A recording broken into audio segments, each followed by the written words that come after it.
आदाब नाजरीन, मैं हूं फरहान नजम और मैं हूं समरीन नाज।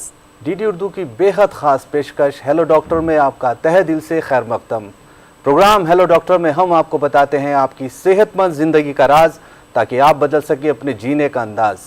नाजरीन, कायनात की हसीन तरीन और बेशुमार जो नियामतें हैं, उनमें से एक बेहद खूबसूरत नियामत वो लम्हा है जब हम वालिदैन बनते हैं। वालिदैन जिनके लिए औलाद की खुशी से बढ़कर और कोई खुशी मायने नहीं रखती है। औलाद की खुशी अव्वलीन होती है। अपनी औलाद को अपनी आंखों के सामने पलते बढ़ते फलते फूलते हर वालिदैन देखना चाहते हैं। उनकी छोटी छोटी हरकतों को, बातों को अपनी आंखों में कैद कर लेना चाहते हैं। लेकिन इन वालिदैन की खुशियों में कभी कभी कुछ खदशात और कशमकश भी जगह बना लेती हैं। और ये कैफियत तब होती है जब उनका बच्चा दूसरे बच्चों के मुकाबले अलग तरह की हरकतें करता नज़र आता है। मसलन किसी से ज़्यादा बातचीत ना करना, घुलना मिलना नहीं, या फिर स्कूल में भी दूसरे बच्चों से कतराना, टीचर से सही से कम्युनिकेशन नहीं कर पाना और अलग तरीके के सवालात का कुछ अलग ही जवाब देना, और ऐसी बहुत सारी बातें नुमायां होने लगती हैं। उस वक्त वालिदैन को ये समझ ही नहीं आता कि आखिर उनके बच्चे के साथ हो क्यों रहा है और क्यों हो रहा है। ऐसे में हम आपको बता दें कि अगर डॉक्टरी लिहाज से देखा जाए तो ये अलामात जो है वो इशारा करती है ऑटिज़म स्पेक्ट्रम डिसऑर्डर की तरफ। ये एक तरीके का डिसऑर्डर है जिसमें बच्चे की कम्युनिकेशन स्किल और बिहेवियर की तरफ इशारा होता है, और यही एक बड़ा मसला बन जाता है। तो नाज़रीन, आज इस मौजू पर मज़ीद जानकारी हासिल करने के लिए हमारे स्टूडियो में हमने दावत दी है डॉक्टर्स के एक ख़ास पैनल को, जो इस मौजू पर हमें खुलकर जानकारी देंगे, जिससे कि आप भी फैज़याब हो पाएंगे।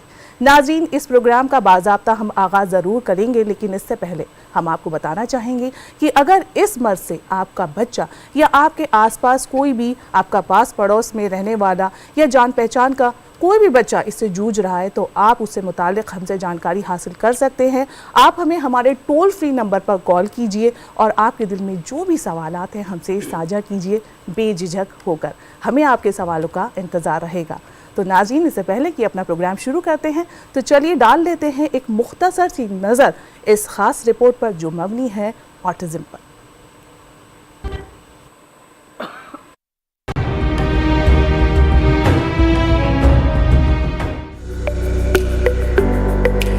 इंसान को कुदरत ने इंतहाई ज़हीन बनाया है और उसे बेहतरीन अक्ल शऊर से नवाजा है। इसी जहन का इस्तेमाल करके इंसान जमीन से लेकर खला तक कामयाबी की बेशुमार इबारतें लिख रहा है और ये सिलसिला जारी है। लेकिन जिस्म में सेल्स की गैर मामूली हरकत और कुछ पेचीदगियों के सबब कभी कभी ज़हनी और नफ्सियाती बीमारियों का भी सामना करना पड़ता है, जिनमें से कुछ पैदाइशी होती हैं। ऑटिज्म ऐसा ही एक नफ्सियाती आर्जा है जो पैदाइश से ही होता है। ऑटिज्म दिमाग के उन हिस्सों में मसाइल से पैदा हो सकता है जो हिस्सियात से आने वाली मालूमात और ज़बान की तर्जुमानी करते हैं। ये किसी भी नस्ल या समाजी पस मंज़र के लोगों में हो सकता है। खानदानी आमदनी, तर्ज जिंदगी या तालीमी दर्जा बच्चे को ऑटिज्म के लाहिक खतरे को मुतासिर नहीं करते। अलबत्ता लड़कियों के मुकाबले लड़कों में ऑटिज्म का रुझान 4 गुना ज्यादा पाया जाता है। ऑटिज्म के शिकार मरीज को बातचीत, मेल जोल, सोच समझ और अपने हवास को कंट्रोल करने में मुश्किलात पेश आती हैं। ऑटिज्म से मुतासिर मरीज का दिमाग एक आम इंसान के मुकाबले मुख्तलिफ तरीके पर नशोनुमा पाता है और काम करता है। ये दुनिया को मुख्तलिफ अंदाज से देखते और समझते हैं। ऑटिज्म का शिकार हर बच्चा इससे मुतासिर दूसरे बच्चे से मुख्तलिफ होता है और इसकी अलामात भी एक दूसरे से मुख्तलिफ होती हैं। ऑटिज्म से मुतासिर बच्चे देर से बोलना शुरू करते हैं और अपनी बात समझा नहीं पाते। ऑटिज्म से मुतासिर अफराद को ये समझने में दुश्वारी होती है कि लोग क्या सोचते और महसूस करते हैं। उन्हें सीखने के अमल में भी दुश्वारी हो सकती है। लेकिन इसके बरक्स ऑटिज्म से मुतासिर बच्चे गैर मामूली सलाहियतों के मालिक होते हैं। बहुत से मामलों में उनकी कारकर्दगी आम बच्चों से बेहतरीन होती है और दुनिया भर में ऐसे बहुत से मिसाली किरदार हैं जिन्होंने ऑटिज्म के बावजूद मुख्तलिफ शोबों में कारहाय नुमाया अंजाम दिए। ऑटिज्म के मरीज की अलामतों में नजरें ना मिला सकना, मिलने या गले लगाने से गुरेज करना, एक ही अमल बार बार करना, बोलने, इशारों, चेहरे के तासुरात या आवाज के लहजे को समझने या इस्तेमाल करने में दुश्वारी होना, रूटीन में तब्दीली को अपनाने में दुश्वारी, अपने आसपास लोगों की मौजूदगी का एहसास न होना, कुछ चीजों से हद से ज्यादा लगाव होना और बच्चों के साथ खेल में शामिल न हो पाना है। ऑटिज्म एक ऐसा मर्ज है जिसका मुकम्मल इलाज मौजूद नहीं है, लेकिन तरबियत और मुख्तलिफ थेरेपीज से ऑटिज्म के शिकार बच्चे को मामूल के मुताबिक जिंदगी गुजारना सिखाया जा सकता है। ये एक ऐसा अमल है जिसमें दूसरी पेशावराना थेरेपी के साथ साथ स्पीच थेरेपी और ऑक्यूपेशनल थेरेपी की भी जरूरत हो सकती है। इसके अलावा बच्चे के वालिदैन को इसके लिए वक्त देना होगा, मेहनत करनी होगी और सब्र से काम लेना होगा। किसी करिश्मे की उम्मीद न करें, लेकिन सही तरबियत, थेरेपी और माहिर डॉक्टर के मशवरों से सूरत हाल को बहुत बेहतर किया जा सकता है। ये तमाम तदाबीर एक नॉर्मल जिंदगी गुजारने में इंतहाई मददगार साबित हो सकती हैं।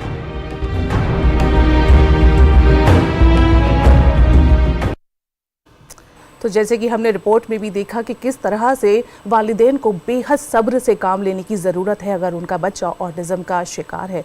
ये भी हमने देखा कि क्या क्या अलामात है एक ऑटिज़म के शिकार बच्चे में, किस तरह से उसकी जो कारकर्दियाँ हैं वो एक आम बच्चे से बिल्कुल मुख्तलिफ होती हैं।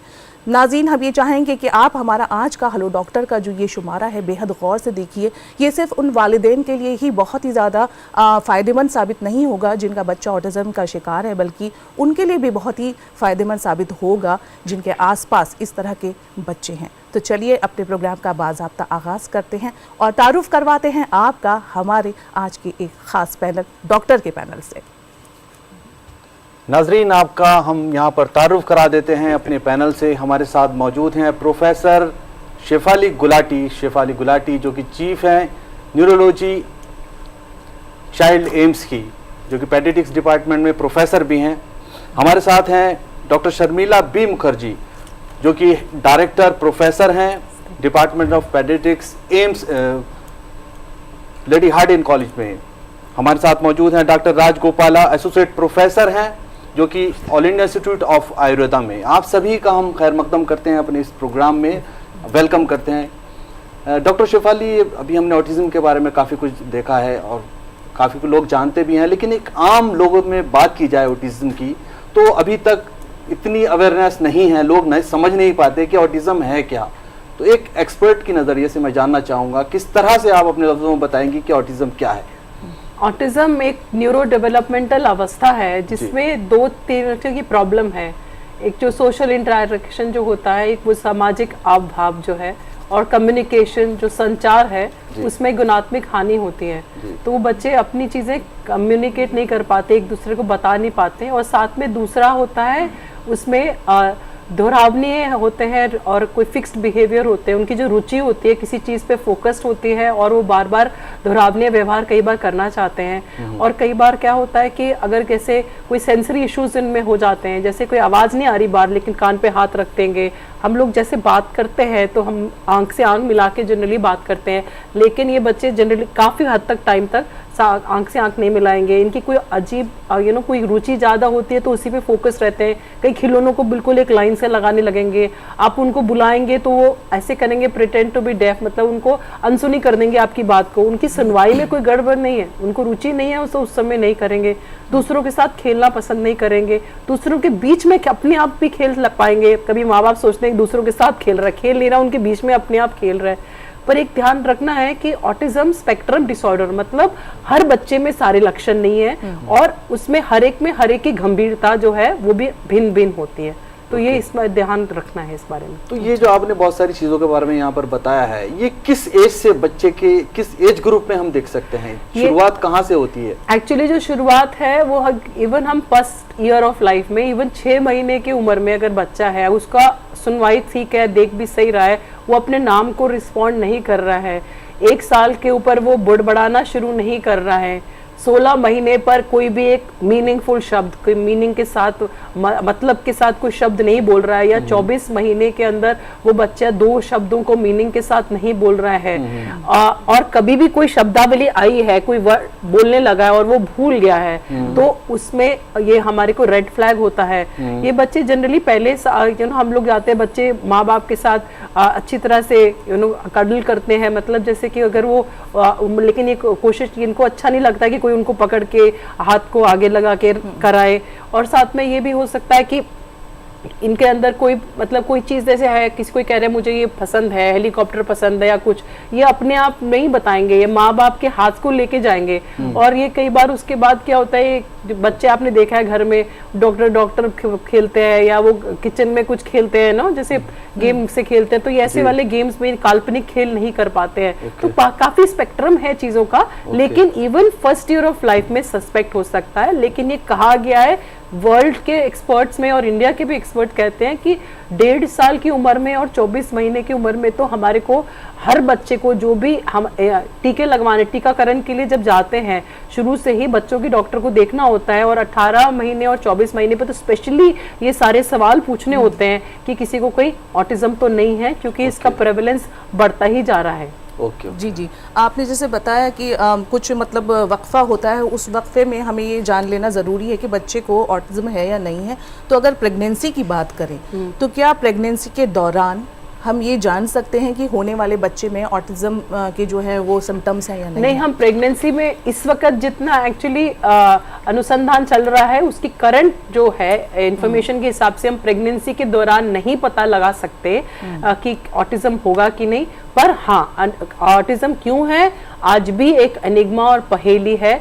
कुछ अनुवांशिक जेनेटिक कारण है, कुछ इन्वायरमेंटल फैक्टर्स हैं जो हमारे आसपास के इन्वायरमेंट में है, और कुछ इन्वायरमेंट के ऐसे फैक्टर्स हैं जिसकी वजह से जो हमारी जीन्स हैं, जो जेनेटिक अनुवांशिक चीजें हैं, उसका एक्सप्रेशन को इफेक्ट होता है। तो बहुत सारी चीजें हैं जिसमें फादर की एडवांस एज, मदर की एडवांस्ड एज होती है, स्ट्रेस जो लाइफ में होता है, पोल्यूशन, जो एयर पोल्यूशन हमारे एटमॉस्फेयर में है, जो प्रेग्नेंट मदर एक्सपोज होती है एयर पोल्यूशन के साथ, जो खान पान में हमारा जो पेस्टिसाइड्स का आजकल इतना सारा कंटेमिनेशन होता है, उस सब वो सब चीज़ों के साथ एसोसिएशन देखा गया है। अनुवांशिक रूप में देखे जाए तो आपने बताया था जैसे कि बच्चों में, लड़कों में ज़्यादा है, 4.5 गुना ज़्यादा है लड़कों में लड़कियों से। लेकिन जब प्रेगनेंसी में एक फैमिली में, घर में देखा जाए कि एक बच्चे को ऑटिज्म है, तो अगली प्रेगनेंसी में जो रिकरेंस रिस्क होता है वो 4% होता है अगर लड़के को ऑटिज्म है। लेकिन लड़की को ऑटिज्म है तो रिकरेंस रिस्क 7%, 7% होता है। लेकिन 2 बच्चों को ऑटिज्म है तो रिकरेंस रिस्क 25 से 35% होता है। प्लस हमने ये देखा है कि उन फैमिलीज में फैमिली हिस्ट्री ऑफ ऑटिज्म ना भी हो, लेकिन फैमिली हिस्ट्री ऑफ बिहेवियर, मतलब व्यवहार की प्रॉब्लम, पर्सनालिटी की प्रॉब्लम भी उन फैमिलीज में देखी गई है। तो that means there are some genetic factor है, अनुवांशिक इन्वायरमेंट है, लेकिन ऐसा कोई डायग्नोस्टिक टेस्ट नहीं मिला है। कुछ कंडीशन जेनेटिक की, जैसे डाउन सिंड्रोम है, फ्रेजाइल एक्स है, ट्यूबरस स्क्लेरोसिस है, न्यूरोफाइब्रोमेटोसिस है, उन सब में एसोसिएशन थोड़ा ज्यादा दिखा है। तो उसका अगर पता चले, आपने यहाँ पर बताया है। अब डॉक्टर शर्मिला आपके पास आना चाहूंगा। ये ऑटिज्म की बहुत सारी बातें हो गई हैं, ऑटिज्म को पहचानने के बारे में भी बहुत अच्छे से मैडम ने एक्सप्लेन किया है, डॉक्टर शेफाली ने। मैं डॉक्टर शर्मिला आपसे पूछना चाहूंगा कि ऑटिज्म को पहचाने कैसे? मैडम ने बता दिया, ठीक है, अब आप इसके लिए बताइए कि इसकी वजह क्या होती है। पहचान तो लिया हमने, तो इसके मेन रीजन क्या है होने के? क्या जेनेटिक है या किसी तरह की और कोई प्रॉब्लम है जो कि फैमिली हिस्ट्री है? कैसे बताना चाहेंगी डॉक्टर शर्मिला? आपके 2 सवाल है। पहला सवाल मैं पहले आंसर करूंगी। आपने कहा कि पहचान कैसे लेते हैं, तो डॉक्टर शेफाली ने बहुत अच्छी तरह से बताया कि क्या क्या लक्षण है, क्या क्या मैनिफेस्टेशंस है जिससे पता चलता है। लेकिन ये जो मैनिफेस्टेशंस है, थोड़ा सा हमें देखना है कि किस उम्र में प्रकट होता है। ऑटिज्म एक अंदरूनी बीमारी है, शुरुआत से है, वो शुरुआत से मौजूद है किसी इंडिविजुअल के अंदर, लेकिन वो मैनिफेस्ट करने लगता है कुछ दिनों के बाद, कुछ महीनों के बाद। तो अगर बहुत सिवियर ऑटिज्म है तो वो जल्दी मैनिफेस्ट होने लगता है, अगर थोड़ा सा कम है तो वो बाद में पता चलता है। मैडम ने बताया कि स्पेक्ट्रम है, क्या है स्पेक्ट्रम है। स्पेक्ट्रम में आप लोगों को थोड़ा सा सरल तरीके से समझाऊंगी, जैसे मैं अपने मरीजों को समझाती हूँ कि जैसे कोई इंसान चश्मा पहनता है, कई लोग होते हैं जो चश्मा पहनते, चश्मा अगर भूल जाते हैं वो फिर भी काम कर लेते हैं, दिक्कत तो होता है लेकिन काम कर लेते हैं। और कई लोग होते हैं जिनको अगर चश्मा ना हो तो कुछ भी उनको दिखाई नहीं देता है। तो ऑटिज्म का स्पेक्ट्रम भी ऐसे ही है। तो अगर बहुत सिवियर स्पेक्ट्रम है तो वो जल्दी आपको महसूस होने लगेगा, और अगर स्पेक्ट्रम हल्का है, कम है, तो वो बाद में महसूस होने लगेगा। तो जैसे शुरुआत में इन्फेंसी में छोटा बच्चा है 6 महीने से 1 साल तक, उस समय कुछ विकास के पथ में कुछ बच्चे कुछ कौशलताएं सीख लेनी चाहिए, प्राकृतिक रूप से सिखाया नहीं जाता ABCD की तरह। वो अंदरूनी से वो सीखता है कि कोई उसकी तरफ मुस्कुराए तो वो वापस मुस्कुराए, कोई उसकी तरफ बुलाए तो वो कोई प्रतिक्रिया दे, कोई हाथ बढ़ाए उसको उठाने के लिए तो वो वापस हाथ बढ़ाए। घर के लोग और बाहर के लोग में अंतर समझे। छोटा बच्चा, कोई भी छोटा बच्चा दूसरे के गोदी में चला जाता है, फिर 9-10 महीने में उनको ये समझ में आता है कि भाई ये तो घर के नहीं है, और वो भैं भैं करके रोने लगते हैं। तो वो उसको हम स्ट्रेंजर एंजाइटी बोलते हैं। तो ऑटिज्म के बच्चे को स्ट्रेंजर एंजाइटी या तो आती नहीं है या बहुत देर से आती है। अगर बच्चा थोड़ा सा और बड़ा है तो फिर उसके कुछ और भी लक्षण आ जाते हैं।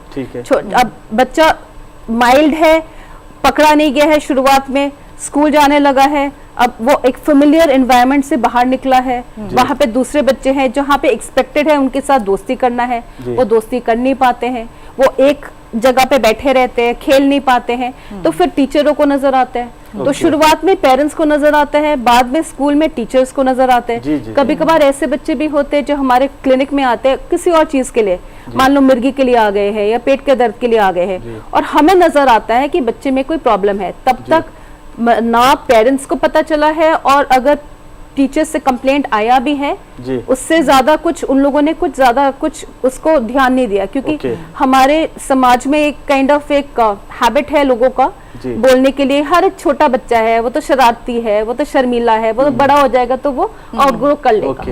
तो एक तो वो सवाल था आपका। और सेकंड सवाल, दूसरे सवाल पे आना चाहूंगा, जो इसकी वजह क्या है, क्यों होता है ऑटिज्म से शिकार कोई भी बच्चा या जिसको भी होता है? वो मैडम ने बताया। और मैं एक बात कहूंगी कि ऑटिज्म के ना 2 चिन्ह हैं। एक है इंद्रधनुष और एक है एक रंग बिरंगा इंद्रधनुष, सबको पता है, 7 वो है, वो दिखाने के लिए कि वो स्पेक्ट्रम है। और दूसरा है एक रंग बिरंगा जिक्सॉ पजल। जिक्सॉ पजल का मतलब कि उसका कुछ पीसेस लगाओगे तो उसका चित्र बन जाएगा। तो ऑटिज्म का भी वही चित्र है कि अभी तक उसका रहस्य अभी तक पता नहीं है, अभी भी गुमनामी में है। उसका रहस्य जो उसका रीजन है पूरी तरह से साफ नहीं है तस्वीर। प्रोग्राम को आगे बढ़ाएंगे राजगोपाला जी के साथ। मैं भी डॉक्टर राजगोपाला जी से पूछना चाहूंगी, अभी जैसे कि डॉक्टर शेफाली ने भी बताया कि ये जेनेटिक और एनवायरमेंटल जो फैक्टर्स होते हैं इसके लिए मतलब उस जिम्मेदार हो सकते हैं किसी बच्चे का में अगर ऑटिज्म है। तो मैं आपसे ये जानना चाहूँगी डॉक्टर गोपाला कि अगर कोई बच्चा प्री मैच्योर हो गया है या प्रेगनेंसी के दौरान किसी खातून ने गलत दवा ले ली है या फिर और कोई वजूहात ऐसी हैं जिसकी वजह से उनका होने वाले बच्चे पर ऑटिज्म मतलब पाया जा सकता है, इस पे ज़रा आप रोशनी डालें। प्रेगनेंसी के समय में जो दवा लेते हैं ऐसे तो कोई अभी तक तो सिद्ध नहीं हुआ है इसके कारण ऑटिज्म होगा बोल के। हाँ, जब हम ऑटिज्म बच्चे आते हैं, हिस्ट्री लेते हैं उनका प्रेगनेंसी टाइम का हिस्ट्री मदर का लेते हैं, तो कभी कभी ऐसे कुछ दवा आता है, बट उसका कोई निर्दिष्ट कारण इसी के कारण हुआ है बोल के अभी तक समझा नहीं है। संशोधन चल रहा है, बट संशोधन में भी कोई खास कारण ये है बोल के नहीं आया है। अच्छा, उम्र दराज माँ बाप भी जैसे अगर हैं तो उनके बच्चे में भी ऑटिज्म के सिम्टम्स संभावना है। ज़्यादा उम्र वाले हैं तो जेनेटिक बीमारियां, जो जीन अनुवंशिक बीमारियां, जेनेटिक रिलेटेड बीमारियां हैं, ये होने का संभावना ज़्यादा है। जी। डॉक्टर शेफाली आपके पास वापस आना चाहेंगे। अभी आपने बहुत अच्छे से एक्सप्लेन किया सारी चीज़ों के बारे में। अब मैं बात करूंगा ऑटिज्म की उन चीज़ों के बारे में जो ऑटिज्म आज हम देख रहे हैं, उसका डेटा देख रहे हैं, उसके बारे में जानकारी हासिल कर रहे हैं। हम बात करना चाहेंगे अपने मुल्क की और दूसरे जो कंट्रीज हैं बाहर की हैं उनके बारे में। आप तो सब जगह जाती भी रहती हैं, तो हम कहाँ पर हैं ऑटिज्म को लेकर? क्या हमारे केसेस ज़्यादा हैं या हम कम की तरफ हैं अभी? इसके बारे में मैं आपसे जानना चाहूँगा। ऑटिज्म जो है इसका जो प्रेवलेंस है वो बढ़ते ही जा रहा है पिछले 2 डेकेड से, पिछले 20 साल से। तो अगर हम देखा जाए तो 2007 में यूएसए का डेटा 1 in 156 था, मतलब हर 156 बच्चे में एक को ऑटिज्म था यूएसए में, जो उन्होंने सीडीसी का फिगर था। और 24 मार्च 2023 का ये फिगर है 1 in 36, 1 in 36, यानी एक और हर 36 बच्चे में एक को ऑटिज्म है। हमारे इंडिया में हमारी एक स्टडी थी, एक इन्फ्लुएंस स्टडी थी, जिसमें हम लोगों ने पता किया था कि जो डेटा कलेक्ट किया था वो 2011 में किया था, और वो डेटा से जो है 1 in 89 बच्चे में ऑटिज्म था। तो हमारा इंडियन फिगर जो है, जो स्टडी तो 2 से 9 साल की उम्र में थी, तो प्रोजेक्टेड था फिगर 1 in 89, तो जो प्रोजेक्टेड 1 in 89 है 2011 में था, और आज हम 2023 में हैं। और जो WHO ने एस्टिमेट किया है 2022 में सारे वर्ल्ड को लेके, तो रफली वो कहते हैं हर 1 in 100 बच्चे को ऑटिज्म है। तो हम बाकी सबके साथ ही है, और प्रेवलेंस बढ़ता ही जा रहा है, और ये सिर्फ इंक्रीज जागरूकता जो बढ़ी है उसकी वजह से नहीं है। एक्चुअली इसका जो नंबर्स हैं वो बढ़ रहे हैं, क्योंकि इसके लिए उन्होंने यूएस में पहले 1990 से पहले के जो सारी बीमारियां जिससे हम कंफ्यूज कर सकते थे, जिसको गलत लेबल कर सकते थे, उनका प्रेवलेंस देखा और उसके बाद का देखा तो नंबर्स बढ़े हैं। तो इसीलिए बात करी जा रही है कि जो इन्वायरमेंटल फैक्टर्स हैं जो कि हम चेंज कर सकते हैं, वो सारों पे हमारे को बहुत एक्ट करना है। और एलोपैथिक मेडिसिन में माँ को वेलप्रोइट अगर ले रही है प्रेगनेंसी में, या उनको कुछ SSRI इनहिबिटर्स हैं, कुछ साइकेट्रिक प्रॉब्लम्स के लिए दवाई चल रही है, या उनकी जो डाइट में कुछ जिंक की कमी आ रही है और कुछ है उससे भी एसोसिएटेड दिया। और जो मैंने आपको एयर पोल्यूशन की बात की थी, हमेशा ये सारा दिवाली के आसपास सारा एयर पोल्यूशन इतना ज्यादा हो जाता है हमारे दिल्ली में ही, तो वो जो प्रेग्नेंट लेडीज को एयर पोल्यूशन हो रहा है, जो हमारे सारे खान पान में सारा जो पेस्टिसाइड्स है जो ये लोग सारे लगा देते हैं, तो वो सब चीजों से वो सब में प्रोबेबली वो सब भी ऐड कर रहे हैं। जी बिल्कुल सही कहा आपने डॉक्टर शेफाली, वाकई में ये एनवायरमेंटल जो फैक्टर्स हैं इसके लिए काफ़ी हद तक जिम्मेदार हैं, और कहीं ना कहीं हमारी जो ग़िज़ा है वो भी ठीक नहीं है। तो इससे पहले कि हम ये मज़ीद जानकारी और आगे बढ़ाएं, हम ले लेते हैं एक कॉलर हमसे जुड़ रहे हैं। हेलो जी, आप कहाँ से बोल रहे हैं? हेलो जी, कहाँ से बोल रही हैं आप? जी मैं पटना से बोल रही हूँ। जी बताइए, अपना सवाल पूछिए। मेरा 12 साल का पोता है जो वो आदिवासी की बात नहीं समझता, वो कैसे पहचान था। अच्छा, और बहुत शर्मीला है। अच्छा जी वो पढ़ता नहीं, वो अक्षर नहीं पहचानता अभी तक। जी तो डॉक्टर शर्मीला की बात नहीं समझता। जी तो ये पटना से बोल रही हैं, 12 साल का बच्चा है जैसे कि आपने सुना भी, और बोलचाल उनकी ठीक नहीं है। डॉक्टर शर्मिला, हम आपसे चाहेंगे कि आप इनके सवाल का जवाब दें। बच्चा 12 साल का है, मैं एक बार उसको रिकैपिटुलेट करती हूँ। बच्चा 12 साल का है, वो कहना नहीं मानता है, बातें समझता नहीं है, शर्मीला है, बहुत शर्मीला है। अच्छा, अपने आप में खोया रहता है, तो क्या ये ऑटिज्म के सिम्टम्स हैं? तो आपने कभी किसी विशेषज्ञ से बातचीत की है? कभी आपने दिखाया है? जी मैं दिखाया, उन्होंने कहा कि ये मतलब आगे मतलब ऐसे ही रहेगा। फिर हमने बहुत जोर दिया, बहुत डॉक्टर को दिखाया, लेकिन उसमें कोई तब्दीली नहीं आया। मैं अच्छा, वो पैसा नहीं पहचानता, अक्षर नहीं पहचानता, आगे वाली बात नहीं सुनता, न समझता।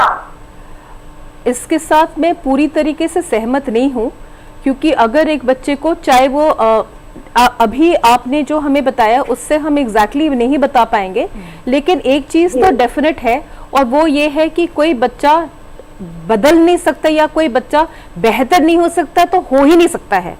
अगर वो अभी इस स्थिति में है, अगर उसको कुछ थेरेपीज वगैरह दिया जाए उसको, क्योंकि आप चाहे बच्चा को ऑटिज्म है, चाहे बच्चे को इंटेलेक्चुअल डिसेबिलिटी या मेंटल रिटार्डेशन जिसको पहले बोलते थे, या हिंदी में जिस चीज को मंदबुद्धि बोलते हैं, उन बच्चों का एक खास विशेषता है कि वो लोग जो सीखते हैं उनका सीखने का तरीका अलग है, उनका सीखने का रफ्तार अलग है, उनको सिखाने का तरीका अलग है, और उनको अगर मौका दिया जाए और टाइम दिया जाए तो वो अपने पेस से धीरे धीरे सीख सकते हैं। तो वो बच्चा ठीक नहीं होगा तो बिल्कुल उससे तो मैं बिल्कुल ही सहमत नहीं हूँ। अगर बच्चे को इलाज मिले और अगर बच्चे को सिखाया जाए, क्योंकि मोटा मोटा क्या होता है, दो चीजें होते हैं, एक होता है कि बच्चा कर नहीं पाता या उसको करने में मुश्किल होता है जो चीजें आमतौर पे दूसरे हम उम्र बच्चे कर लेते हैं, और दूसरा प्रॉब्लम ये होता है कि वो बच्चा कुछ हरकतें करता रहता है जो दूसरे बच्चे नहीं करते हैं। तो इसका इलाज का जो दो ही उपाय है, जो चीज वो नहीं कर पाता है उसको हमें सिखाना है और उसको टाइम देना है। आजकल के जमाने में हम लोग एटीएम जमाना है, हमें लगता है कि एटीएम दे और बस हम कार्ड डालें और पैसे मिल जाए। जैसे शुरुआत 20 साल पहले 15 साल पहले आपको बैंक में लाइन में खड़ा होना पड़ता था, आप खड़े होते थे, आपको पता था टाइम लगेगा, लेकिन आजकल सबको लगता है कि इसी समय जादू की तरह वो सब कुछ ठीक हो जाए, वो नहीं होगा। जी। और दूसरा जो चीज है, दूसरा जो इसके जो लक्षण है कि जो चीज हरकतें नहीं करना चाहिए उसको हमें रोकना है। उसको रोकने के लिए भी उसका तरीका अलग है, थेरेपिस्ट है, बिहेवियर मॉडिफिकेशन प्रोग्राम्स है। तो अगर वो तरीका ठीक तरह से दिलवाया जाए तो डेफिनेटली बच्चे में फर्क होगा। बिल्कुल बिल्कुल बिल्कुल, हमें पूरी उम्मीद है कि आपको आपके सवाल का जवाब मिल गया होगा। बहुत बहुत शुक्रिया आपका हमसे जुड़ने के लिए। और जैसे कि डॉक्टर शर्मिला ने अभी हमें बताया भी है कि ये कोई एटीएम कार्ड नहीं है कि आपने मशीन में डाला और निकाल लिया। अपने बच्चे को वक्त देना बहुत ज़्यादा ज़रूरी है, उसकी हरकतों पर ध्यान देना बेसिकली बहुत ज़रूरी है। अच्छा डॉक्टर राजगोपाला, इसी से ताल्लुक़ रखने वाला एक सवाल मैं आपसे पूछना चाहूँगी कि अक्सर ये होता है, हमने देखा भी है आम जिंदगी में कि बच्चे अलग तरीके की हरकतें करते हैं। मान लीजिए पंजों पे चल रहे हैं, किसी की बात ही नहीं सुन रहे हैं, छोटी छोटी बातों पे बहुत ज़्यादा गुस्सा करने लगते हैं या बेचैनी उनमें नुमायाँ होती है और हम इन सिम्टम्स पर ध्यान ही नहीं देते। बहुत बाद में जाके हमें ये जो है महसूस होता है, ये अंदाज़ा होता है कि ये चीज़ें जो हैं ये कुछ अलग तरीके की हैं, कुछ मुख्तलिफ हैं। तो किस तरीके से हम इन चीज़ों को अर्ली एज में बच्चे की समझ ले, कितना बेदार होना वालिदैन का, पेरेंट्स का ज़रूरी है? पेरेंट्स को इसके बारे में जानकारी होना ज़रूरी है, इसलिए कि जो नॉर्मल बच्चा है उसका एक अपने वय के, अपने एज ग्रुप के जो बच्चे मिलते हैं उनके साथ मिलना, खेलना, और जो भी खिलौना दिया तो वो खिलौने के साथ उसके हिसाब से खेलना, ये सब दिखता है। बट उसके अलावा कुछ अजीब सा व्यवहार करते हैं, अजीब सा बिहेवियर करते हैं। अपने एज ग्रुप के बच्चे मिले, खेलते हैं, उसके खेल में शामिल ना होने की जगह पे दूर खड़े हो जाते हैं। ऐसे लक्षण अगर मिलता है तो पेरेंट्स को ध्यान देना जरूरी है और उसको डॉक्टर्स के परामर्श के लिए लेके जाना भी जरूरी है। और ऑटिज्म है बोल के डायग्नोस करना भी उतना आसान नहीं है। कुछ स्केल्स या कुछ तरीका है वो डॉक्टर्स जानते हैं, उस तरीके में डायग्नोस करेंगे वो, उसके बाद उसका सूक्त चिकित्सा भी करना चाहिए। जैसे डॉक्टर साहब ने भी बताया, ठीक नहीं होगा ये गलत है। सही ढंग से, सही तरीके से अगर चिकित्सा दिया, और एक आदमी, एक डॉक्टर के जगह पे मल्टी स्पेशलिटी बोलते हैं, जैसे बिहेवियरल थेरेपी है, स्पीच थेरेपी है, ऑक्यूपेशनल थेरेपी है, इसके साथ साथ चिकित्सा, अगर औषधीय चिकित्सा भी जरूरी है तो देना जरूरी है। अदरवाइज बच्चे जरूर सीख जाते हैं और 100% नॉर्मल नहीं बोलेंगे, बट 99% नॉर्मल तक तो आ सकते हैं। बिल्कुल अच्छा बताया आपने यहाँ पर कि पूरी तरह ठीक नहीं हो सकते लेकिन बहुत हद तक ठीक हो सकते हैं। डॉक्टर शेफाली का रुख करूंगा मैं दोबारा से। अभी डायग्नोसिस की बात हो रही है कि डायग्नोसिस होना बहुत ज़रूरी है। पहला सवाल मेरा इसमें यह रहेगा कि डायग्नोसिस किस तरह से किया जाता है एक एक्सपर्ट के नज़रिए से, और फिर उसका जो इलाज किया जाता है, ट्रीटमेंट शुरू होता है, तो उसका क्या तरीका है? बेसिकली जो डायग्नोसिस है उसके लिए कोई मैजिकल टेस्ट या हाई-फाई टेस्ट नहीं है। उसके लिए सिर्फ हम पेरेंट्स से सवाल पूछते हैं और पेरेंट्स को ऑब्जर्व करते हैं वो, और उसके लिए टूल्स बने हुए हैं जिसके पूरे स्टैंडर्डाइज टूल्स हैं जो हमारा सोशल कल्चर एनवायरनमेंट है हमारे उसके हिसाब से बने हुए टूल्स हैं। हमारे हिंदुस्तान में हैं कुछ टूल्स, हमने ऐप के रूप में भी बनाया है, पर वो डॉक्टर या कोई प्रोफेशनल ही उसको लगाता है। लेकिन पेरेंट्स को जो चीज़ें बताई गई थी, जो हम लोग ने बातें की हैं, जो कारण जो ये हम लोग ने, मैंने भी, डॉक्टर शर्मिला ने भी, सर ने भी बात करी है कि ये लक्षण होते हैं। जब ये लक्षण दिखते हैं तो उनको, आपको ये है कि पेरेंट्स को ये नहीं सोचना कि कई बार दादा दादी नाना नानी बोलते हैं कि माँ बाप भी देर जैसे बोले थे, माँ बाप भी शायद हाँ, थे ये भी तो बात आपने बहुत ठीक हो देखने जाए, में वो सब आती है कि घर को में कहते हैं इग्नोर, इस तरह की बात।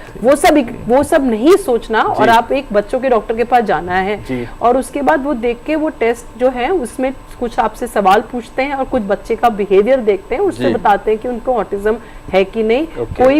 कोई भी ईईजी या कोई भी एमआरआई या कोई भी फैंसी टेस्ट डायग्नोसिस के लिए नहीं चाहिए। ओके। जब डायग्नोसिस हो गया तो, और एक और चीज ध्यान रखेंगे, जो सारे लक्षण है, कई लोग जो सुन रहे होंगे टीवी, वो देख रहे होंगे टीवी, वो देख रहे होंगे कि हमारे बच्चों में भी है, लेकिन ये क्या है कि स्पेक्ट्रम होता है, ये हमारे 5 उंगलियां बराबर नहीं होती। ये जो बच्चे हैं जो टिपिकली डेवलपिंग बोला जाते थे पहले, जो बाकी बच्चे हैं जो उनके और उनमें ज्यादा फर्क नहीं है। हम क्लास में पढ़ते थे, कुछ लोग बिल्कुल हमेशा फेल ही रहते थे, बड़ी मुश्किल से पास होते थे, 5 लोग होते थे जो हमेशा टॉपर होते थे उन 5 में से, बाकी सब बीच में ही होते थे। तो हम सोचो कि ये स्पेक्ट्रम है, तो जो सवाल है, अगर कोई आंख से आंख नहीं मिला रहा है, लेकिन वो कितनी हद तक, अगर ये जो ऑटिज्म के बच्चे हैं मोस्ट ऑफ द टाइम, अधिकतर नहीं मिलाएंगे।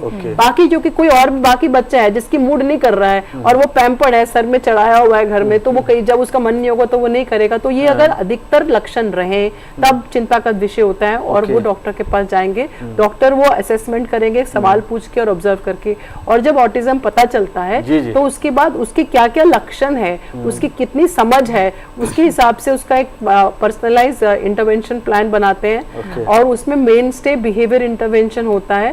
लेकिन कुछ इंडिकेशंस में दवाई दी जाती है। अगर बच्चा बहुत ज्यादा एग्रेसिव तोड़फोड़ कर रहा है, हाइपर एक्टिव बहुत ज्यादा है, अटेंशन नहीं दे रहा है, दौरे पड़ रहे हैं, या जब रात को सुलाते हैं तो उसको सोने के लिए टाइम ज्यादा ले रहा है, तो इन सब में दवाइयां देते हैं कुछ टाइम के लिए। लेकिन बाकी सिचुएशंस में और वैसे भी इनमें बाकी इनों में भी बिहेवियर इंटरवेंशन मेन स्टे है, जिससे बहुत उसका तरीके होते हैं, ABA structure teaching, sensory integration वगैरह। जी।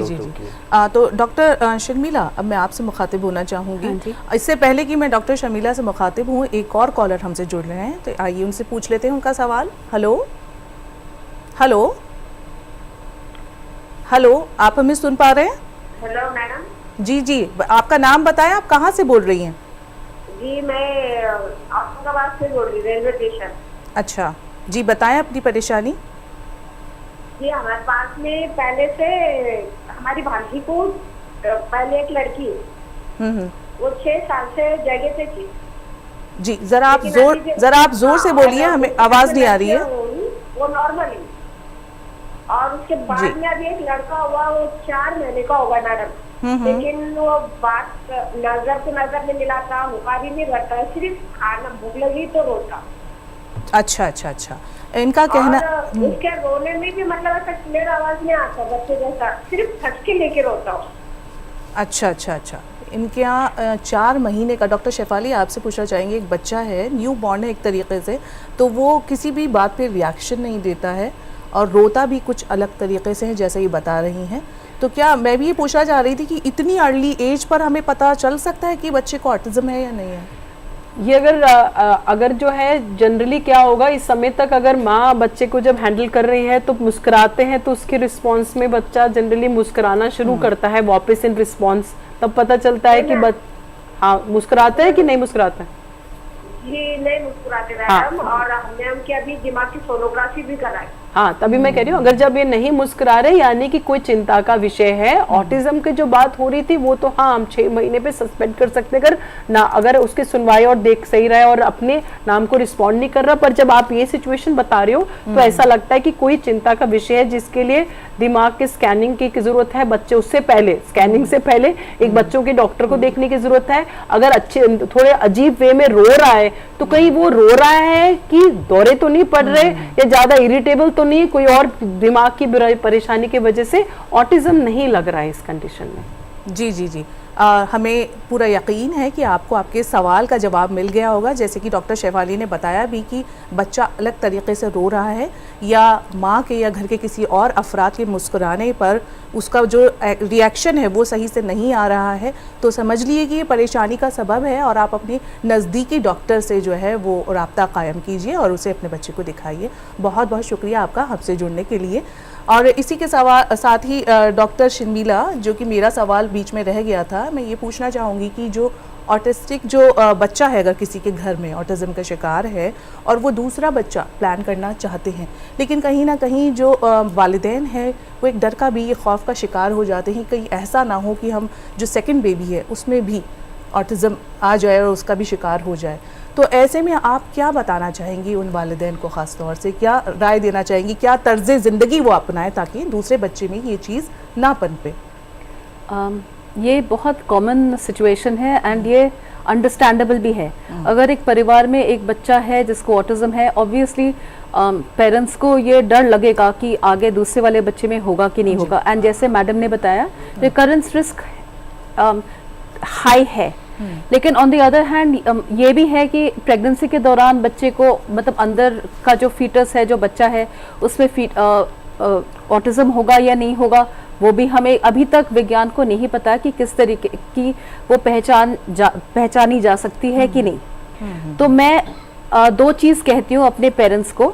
एक, मैं उदाहरण देती हूँ कि एक मदर है जिसके अंदर का जो बच्चा है वो अच्छी तरह से ग्रो हो रहा है और वो मदर टेंशन करती है, खाना नहीं खाती है, सोती नहीं है, डिप्रेशन में चली जाती है। तो एक अच्छा खासा बच्चा जिसको हमें पता है किसी तरीके से भगवान ने बताया कि हाँ उसको ऑटिज्म नहीं है, वो बच्चा भी दूसरी तरफ चला जाएगा, वो नहीं ग्रो करेगा जिस तरीके से वो ग्रो कर सकता था, क्योंकि उसको ऑटिज्म नहीं है, ठीक है, या बाद में ऑटिज्म नहीं होगा। अब और दूसरी तरफ एक बच्चा है, एक माँ है जिसके पेट में बच्चा है जिसको ऑटिज्म है या नहीं है, वो हमें नहीं पता है, लेकिन वो मदर अपनी प्रेगनेंसी को एंजॉय कर रही है, खाना खा रही है, स्ट्रेस नहीं ले रही है, तो उसका बच्चा जैसे भी है वो नॉर्मल निकले, मतलब chances of low birth weight, chances of prematurity, chances of other pregnancy associated complications नहीं होगा। तो मेरा कहने का मतलब ये है कि ऑटिज्म है या नहीं है हमें नहीं पता, लेकिन अगर मदर स्ट्रेस लेती है तो फिर अंदर का जो बच्चा जो पल रहा है वो आपका, उसको प्रॉब्लम ज्यादा होगी। जी जी। और एक साइंस ने ये एक चीज आविष्कार किया है कि अगर फॉलिक एसिड मदर को दिया जाए कंसेप्शन के पहले, मतलब बच्चा अंदर ठहरा नहीं है उसके पहले, अराउंड 12 वीक्स पहले से अगर फॉलिक एसिड शुरू किया जाए तो ऑटिज्म होने का संभावना थोड़ा सा कम हो जाता है। यहाँ पर आपने बहुत अच्छे से बताया सारी चीज़ें। असल में हमारा प्रोग्राम बिल्कुल लास्ट मरहले में पहुँच चुका है। अब मैं डॉक्टर शेफाली के पास वापस आना चाहूँगा, क्योंकि बहुत सारी ज़रूरत है इस पर अवेयर होने की और समय की भी थोड़ा सा कमी है। डॉक्टर शेफाली, यहाँ पर मैं एक सवाल बहुत इंपॉर्टेंट है जानना चाहूँगा बच्चों के हवाले से। अगर किसी बच्चे के अंदर ऑटिज्म आ गया है सामने और उसका इलाज शुरू भी कर दिया है आप लोगों ने, तो क्या इस तरह का बच्चा स्कूल जा सकता है, अपनी पढ़ाई स्टडी शुरू कर सकता है? उसके बारे में बताइएगा मैम। देखिए, ऑटिज्म जब डायग्नोसिस हुआ कि ऑटिज्म है जी, तो वो सारी उम्र रहता है ऑटिज्म। वो तो रहेगा पर उसको मैं पेरेंट्स को बोलती हूँ कि इसको एक डेथ सेंटेंस मान के नहीं चलेगा। ये है कि परेशानी आई है, बहुत ज्यादा परेशानी है, लेकिन इस परेशानी का हल है। वो मुझसे पूछते हैं कि ठीक हो जाएगा? बिल्कुल। एक तो दो चीजें हैं, क्योर होता है जो जड़ से ठीक हो जाना, जड़ से तो ठीक नहीं होगा, हाँ, लेकिन हर जो प्रॉब्लम आती है उस हर प्रॉब्लम का हल रहेगा, ये उनको ध्यान रखना है। और जैसे कि कैंसर वर्ड, कैंसर का इसलिए बस बता रही हूँ बिकॉज कैंसर में हमें पता है कि कैंसर का रिमिशन और रिलैप्स होता है। हमें कहते हैं ना कैंसर फ्री हो गया है, कैंसर कम हो गया है, रिलैप्स बाद में रिलैप्स हो जाता है। तो इसी तरीके से समझाने के लिए बता रही हूँ, उससे रिलेशन नहीं है कि जो ऑटिज्म के सिम्टम्स भी जब हम काम करते हैं बच्चे पे तो वो कम हो जाते हैं, तो वो रेमिशन में चला जाता है और उस समय सब कुछ बाकियों की तरह ही लगता है, लेकिन बाद में कोई और परेशानी आने से तो वो उसको इस पर आपसे गुफ्तगू स्कूल में जाना चाहिए। रखेंगे आगे, कॉल ले लेते हैं जी, बताइएगा। हेलो हेलो, हमारी आवाज आ रही है आपके पास? हेलो, लगता है कि हमारा जो कम्युनिकेशन हो नहीं पा रहा है। आप क्या कह रही थी मैडम? मैं कह रही थी कि हमारे को ये है कि इनको हमें कोशिश करना है कि इनको मेन स्ट्रीम स्कूल में ही डालना है। और अगर बच्चे ज्यादा चंचल होते हैं, बैठते नहीं है, तो हम कहते हैं शैडो टीचर साथ में रख सकते हैं, जो कि कोई भी एक थोड़ा सा भी पढ़ा लिखा बच्चा कोई भी हो, कोई जो उसको देख ले कि स्कूल क्लास में कि वो जो टीचर पढ़ा रही है उसको वो फोकस करे। अगर उसमें वो टिक जाता है तो ठीक है, अगर नहीं टिकता है नॉर्मल स्ट्रीम में तो फिर हम ओपन स्कूल पे फोकस कराते हैं। वो नहीं होता है तो वोकेशनल ट्रेनिंग करते हैं। और जो मोस्ट इम्पॉर्टेंट चीज होती है ध्यान रखना है कि ऑटिज्म और मानसिक विकलांगता, जिसको मेंटल रिटार्डेशन है, इंटेलेक्चुअल डिसेबिलिटी जो भी बोलते थे पहले, अभी इंटेलेक्चुअल से अभी बोलते हैं, पहले मेंटल रिटार्डेशन बोलते थे, तो वो आजकल उसमें जो है कि वो डिफरेंट है, लेकिन काफी हद तक ऑटिज्म के बच्चों में दिमाग से समझ कम होती है। तो जितनी उनकी दिमाग की समझ होती है उसी के हिसाब से वो आगे चल पाते हैं। ये मैंने अपने एक्सपीरियंस में पिछले 25 साल में देखा है। तो अगर उनका IQ DQ अच्छा है तो वो ज्यादा आगे कर पाते हैं। तो हमें कोशिश करना है कि उनको स्कूलिंग में ही करा लें और डिपेंडिंग ऑन उनकी जो काबिलियत है उसी के हिसाब से एक्सपेक्टेशन रखें। हर बच्चे का जो मैक्सिमम पोटेंशियल है वहां तक ले जाएं। 5 उंगलियां बराबर नहीं होती, हर उंगली का अलग मोटिव है, लादे नहीं, उसी हिसाब से होप्स भी रखें। अगर हम होप ज्यादा करेंगे तो थोड़ा भी एडवांटेज होगा तो वो नहीं, हाँ, हम लोग डिससैटिस्फाइड होंगे और निराश हो जाएंगे। तो ये है कि हम पेरेंट्स को और ये भी बताते हैं ऑटिज्म वाला के पेशेंट में कि आप जब 100 पैसे का एफर्ट लगा रहे हैं बच्चों में तो एक्सपेक्टेशन जो है बच्चे में कितना इंप्रूवमेंट होगा वो 30% ही एक्सपेक्ट करिए। मींस आपने 100 का एफर्ट किया तो मैं कहूँगी मैंने तो 100 एफर्ट किया है तो मेरे को रिटर्न में तो सिर्फ 30 मिल रहा है। पर जब मुझे शुरू से पता है कि मुझे 100 का 30 ही मिलना है तो फिर मैं डिससैटिस्फाइड नहीं रहूंगी। बिल्कुल सही कहा यहाँ पर। ये बहुत अच्छी आपने बात बताई है, खासतौर से उन वालिदैन को। और मेरे ख्याल से ऑटिज्म जिन बच्चों को है उनके अलावा भी जो उम्मीदें हैं वो एक हद तक ही बच्चों से लगाएं और बच्चों को उड़ान दें, उनकी जो अपनी ख्वाहिशें हैं उनको भी एक उड़ान दें। अच्छा, हम आपसे पूछना चाहेंगे डॉक्टर गोपाला कि मेरे भी जहन में एक सवाल ये बहुत मतलब पनप रहा है कि क्या एक जो ऑटिस्टिक बच्चा है या इंसान है वो दूसरे आम लोगों की तरह ज़िंदगी गुजार सकता है? किस तरह की चुनौतियों का उसे सामना करना पड़ सकता है, या उसके जो दोस्त अहबाब हैं या घर वाले हैं किस तरह से उसका एक सपोर्ट सिस्टम बन सकते हैं? तो ये आप बताएं, क्या वो अपने पैरों पे खड़े होकर एक आम जिंदगी गुजार सकता है? काफ़ी हद तक वो अपनी ज़िंदगी गुजार सकता है। उसका फैमिली सपोर्ट, घर में जो उसका नज़दीक वाले लोग हैं उनका सपोर्ट उसके लिए बहुत ज़रूरी है। सिर्फ बच्चे को बिहेवियरल थेरेपी या जो भी थेरेपी देते हैं वो थेरेपी पीरियड में वो रेस्पॉन्ड करेगा। अगर घर में उसका सपोर्ट नहीं मिला तो उस थेरेपी का इफेक्ट बहुत लॉन्ग स्टैंडिंग नहीं होगा। तो घर का सपोर्ट बहुत ज़रूरी है, खासकर माता पिता दोनों उसको सपोर्ट देना चाहिए। और जो भी घर में उसके साथ रहने वाले हैं, दादा दादी या नाना नानी जो भी है, वो देना जरूरी है। काफ़ी हद तक ऐसा नहीं है कि कंप्लीटली नॉर्मल बोल के, काफ़ी हद तक नॉर्मल जिंदगी जरूर जी पाएगा। सही कहीं ना कहीं हमें उनको ये एहसास दिलाना है कि आप भी दूसरे लोगों की तरह ही बिल्कुल नॉर्मल हैं। तो इसी के साथ चलते चलते हम ये भी चाहेंगे कि डॉक्टर गोपाला आप एक मैसेज, एक पैगाम हमारे नाजरीन को दें। देखिए, ऑटिज्म स्पेक्ट्रम डिसऑर्डर ऐसा है कि ये कोई पर्टिकुलर कीटाणु से इसके उससे कारण आना नहीं है। उसका क्या कारण से आता है अभी तक पता नहीं है बोलेंगे। चिकित्सा बहुत ज़रूरी है, सही ढंग से चिकित्सा ज़रूरी है। एक स्पेशलिटी से चिकित्सा करेंगे ऐसे नहीं हो सकता है। मेरा अनुभव है कि आयुर्वेद चिकित्सक हूँ बेसिकली मैं, आयुर्वेद से भी 100% क्यूर होगा ऐसा नहीं है। आयुर्वेद की चिकित्सा के साथ साथ बाकी बिहेवियरल थेरेपी, स्पीच थेरेपी और थेरेपीज देते हैं तो बहुत अच्छा रिजल्ट मिलता है और काफ़ी हद तक हमें उसका उत्तेजक परिणाम मिलता है, देखा जा सकते हैं। जी जी, यहाँ पर डॉक्टर शिफाली के पास आना चाहूँगा, एक पैगाम लूँगा, लेकिन उससे पहले एक बहुत इंपॉर्टेंट क्वेश्चन है मेरा आपसे कि जो चैलेंजेस हैं एक ऑटिज्म पेशेंट के लिए, बच्चे के लिए और माँ बाप दोनों के लिए, वो क्या है और उन्हें कैसे डील किया जाए मैडम, ये मैं आपसे जानना चाहूँगा। यहाँ पर सबसे पहला चैलेंज जो है, जब बच्चे का जब आइडेंटिफाई होता है तो एक तो सबसे बड़ा चैलेंज है एक्सेप्टेंस बाय द पेरेंट्स कि भैया वो है, वो डिनाइल में रहते हैं। 10 डॉक्टर के पास जाएंगे, कोई कह दे कि ऑटिज्म नहीं है। उसके बाद नेक्स्ट चैलेंज आता है कि वो ब्लेम गेम शुरू कर देते हैं और गिल्ट शुरू करते हैं कि प्रेगनेंसी में ध्यान नहीं दिया, प्रेगनेंसी में आर्गुमेंट्स होते रहे तो वो एटमोसफियर ठीक नहीं था फिर। और वो जनरली इन लॉज आजकल हिंदुस्तान में तो यही बोलते हैं ना कि हमारे घर में तो था नहीं, तुम वाइफ को ही बोलते हैं, बेटी बहू को कि तुम ही लाए थे, तो वो सब चलता है।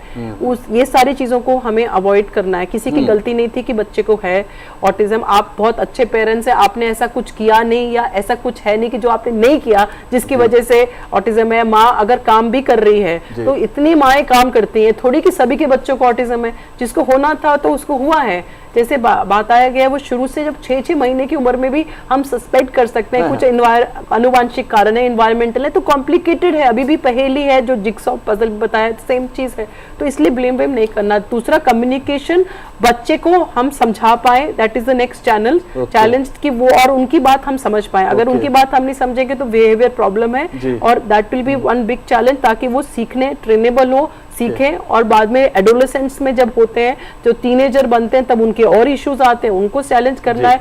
इंटीग्रेशन, हम स्कूल की इंक्लूसिवनेस की बात करते हैं, यहाँ तो inclusiveness in society is very important, और हमारे को एक एम्पैथी से देखना है। हर इंसान की कीमत की सेम डिग्निटी है, सेम इज्जत है, उससे बिल्कुल सेम अहमियत है, उसी के साथ हमें लेना है, और उन सारे लोगों का सेम फंडामेंटल राइट है टू एवरीथिंग। और हम इक्वालिटी की नहीं बात इसमें करेंगे, इक्विटी की बात करेंगे, क्योंकि अगर जो ने हाइट में छोटा है, बड़ा है, तो ये नहीं कि सेम स्टूल से वो ऊपर चढ़ जाएंगे, तो हमारे को उनको ज्यादा सपोर्ट देना है। और आजकल हम स्पेशल नीड्स और न्यूरोटिपिकल नहीं बात करते, आजकल न्यूरो डाइवर्स करते हैं, क्योंकि कोई बच्चा इतना छोटा है, कोई इतना लंबा है, जब हमारे हाथ में ही 5 उंगलियां अलग है, तो बच्चे ही सब भिन्न है, इंसान ही सब भिन्न है। जब हमारे कोई बॉस अगर बहुत ज्यादा गुस्सा होते हैं, हम एडजस्ट मानते हैं उसको, हम उसको तो नहीं छोड़ देते हैं ना। बहुत अच्छे से आपने मैसेज भी दिया और यहाँ जवाब भी दिया मेरे इस सवाल का। डॉक्टर शर्मिला के पास आना चाहूंगा। डॉक्टर शर्मिला, आप क्या कहना चाहेंगी, किस तरह का मैसेज देना चाहेंगी प्रोग्राम देखने वालों को? मैं ये कहूँगी कि ऑटिज्म के बच्चे को, चाहे आपके बच्चे को ऑटिज्म हो या ना हो, आप तो उतना ही प्यार करोगे। बिल्कुल। तो उनको प्यार दे, उनको समय दे, और सब घर वाले एक साथ, एक एज अ टीम काम करे, क्योंकि एक चीज याद रखना है, टुगेदर एवरीवन अचीव्स मोर, वो टीम वर्क है। तो अगर सब एक साथ काम करें, डेफिनेटली फर्क पड़ेगा, और उम्मीदें को हमें रियलिस्टिक रखना होगा। बहुत अच्छे से यहाँ पर तीनों एक्सपर्ट्स ने हमें बताया, सभी ने अपनी अपनी राय पेश की। यहाँ पर सबसे पहले मैं डॉक्टर राजगोपाल की बात करना चाहूंगा। डॉक्टर राजगोपाल ने यहाँ पर बताया कि आयुर्वेद का इलाज कर सकते हैं। आयुर्वेद में ऐसा नहीं है कि इलाज नहीं है, बहुत अच्छा इलाज है, लेकिन उसके साथ आप दूसरे डॉक्टर्स को भी दिखा सकते हैं और इलाज पूरा किया जा सकता है। मैं यहाँ पर आऊंगा, डॉक्टर शर्मिला की बात करूंगा। डॉक्टर शर्मिला ने जिस तरह से बताया कि इस चीज का खास ख्याल रखना है, और जिस बच्चे में ऑटिज्म है उसको इस बात का एहसास नहीं दिलाना, बल्कि उसको उतना ही प्यार करना है जितना और दीगर बच्चों को घर में आप कर रहे हैं। अब डॉक्टर शेफाली के पास आना चाहूंगा। डॉक्टर शेफाली ने बार बार एक बात का इस्तेमाल किया यहाँ पर कि 5 उंगलियां बराबर नहीं होती हैं, हर उंगली छोटी बड़ी होती है। बिल्कुल इसी तरह से हर बच्चे का जो उसके अंदर कैलिबर है वो बराबर नहीं हो सकता है। अगर किसी के साथ ऑटिज्म की प्रॉब्लम है तो आप उसकी प्रॉब्लम को पहचानिए और उसको जिस तरह से डॉक्टर कहता है, एक्सपर्ट कहता है, उसको डील कीजिए। हो सकता है आप उसको एक बेहतर लाइफ दे सकें, एक अच्छी जिंदगी दे सकें और आगे जाकर वो कुछ अच्छा कर सके। तो नाजरीन, यहाँ पर सबसे पहले मैं शुक्रिया अदा करना चाहूंगा अपने एक्सपर्ट का। बहुत अच्छे से आज सभी लोगों ने बताया। आज की हमारी ये पेशकश नाज़रीन आपको बेहद पसंद आई होगी और आपने इन बातों का रखेंगे खास ख्याल। अगले हफ्ते आपसे फिर गुफ्तगू होगी किसी खास मौजू पर। जाने से पहले हम ये भी बता दें कि अगर आप हमसे हमारे प्रोग्राम में जुड़ना चाहते हैं और आपके भी जहन में अगर कोई किसी भी मर्ज से मुतालिक कोई सवाल है तो आप हमें ईमेल कर सकते हैं। हमारा ईमेल एड्रेस है hello.drurdu@gmail.com। साथ ही आप हमारे YouTube चैनल से भी हमसे जुड़ सकते हैं, बिल्कुल जुड़ सकते हैं। लेकिन मैं एक सब बात और कहना चाहूंगा यहाँ पर, डॉक्टर शेफाली एक नंबर की बात कर रही हैं। एक नंबर है हेल्पलाइन नंबर। अगर किसी बच्चे में इस तरह की प्रॉब्लम है तो वो उस नंबर पर फोन कर सकता है। डॉक्टर शेफाली बताना चाहती हैं उस नंबर के बारे में। वक्त की कमी है लेकिन ये बहुत इंपॉर्टेंट है, इसलिए हमें ये बताना पड़ रहा है। 1800117776 18 2 बार 0 2 बार 1 3 बार 7 और 6। एक बार और बता दीजिएगा डॉक्टर शेफाली। 1800117776। ये चाइल्ड न्यूरोलॉजी हेल्पलाइन है, 24 घंटे के लिए कुछ भी पूछ सकते हैं। ये 24 घंटे का हेल्पलाइन नंबर है। अगर किसी के साथ कोई प्रॉब्लम है इस नंबर पर फोन कीजिए और अपनी बात वहां रखिए। अपना रखिए खास ख्याल। आज की ये पेशकश यहीं तक और आपको छोड़ के जा रहे हैं टिप्स ऑफ द वीक के साथ आपको छोड़े जा रहे हैं। खुश रहिए, सेहतमंद रहिए। आदाब। आदाब। ऑटिज्म एक नफ्सियाती मर्ज है। ऑटिज्म से मुतासिर बच्चे आम बच्चों से मुख्तलिफ होते हैं। ऑटिज्म की अलामात को गौर से पहचानें। ऑटिज्म का जल्द पता लगने से आगे की तदाबीर आसान हो जाती हैं। ऑटिज्म से मुतासिर बच्चे की जरूरतों को पहचानें, उसे ज़हनी सपोर्ट फराहम करें। ऑटिज्म से मुतासिर बच्चे के वालिदैन को हिम्मत और सब्र रखना चाहिए। ऑटिज्म के शिकार बच्चे की ग़िज़ा का खास ख्याल रखें। ऑटिज्म के मरीज को ज्यादा वक्त तक तन्हा न छोड़ें। ऑटिज्म से मुतासिर बच्चे के हुनर को पहचानें और उसे फरोग दें।